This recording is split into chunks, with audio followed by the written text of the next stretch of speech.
Santai. Look this side. इधर देखो अभी जो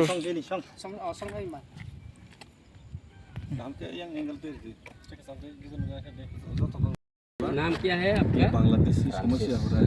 फ्रांसिस गुड नेम। सरकार ने 6 महीने के अंदर सोल्यूशन करेगा बोला, एग्रीमेंट किया उनसे। चाय पी लिया आप लोग? हाँ, चाय पिया होगा। कुछ पानी वगैरह खाएगा?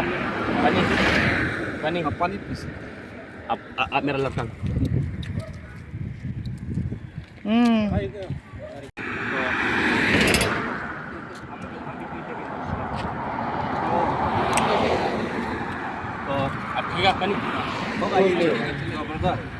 ये जो बांग्लादेश में अगर ज़्यादा घुस जाएगा, मेघालय असम में जो घुसेगा, सब जगह में घुसेगा, तो लोकल लोग यहाँ का जो त्रिपुरा का लोकल लोग माइनॉरिटी हो गया, कम हो गया, तो लोग ज़्यादा हो गया, तो सरकार हो या बिजनेस हो, सब लोग कैप्चर कर लिया।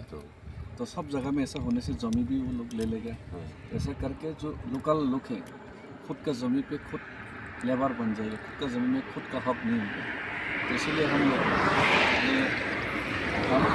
गवर्नमेंट को बोला, गवर्नमेंट एकॉर्ड किया, साइन किया, देगा बोला, समस्या समाधान करेगा बोला, लेकिन नहीं किया। 18 महीने हो गए इसलिए गवर्नमेंट को बात सुनाने के लिए त्रिपुरा से अगरतला से दिल्ली तक पैदल जाए। सरकार हमारा बात सुनेगा, जब सरकार बात सुनेगा तब हम लोग ये पैदल रैली और मूवमेंट बंद होगा। जब तक सरकार नहीं बात सुनेगा हम पैदल चलते रहेंगे। तो पुलिस भी हम लोग का साथ है। हम लोग का आपका मोबाइल है, फेसबुक है? मेरा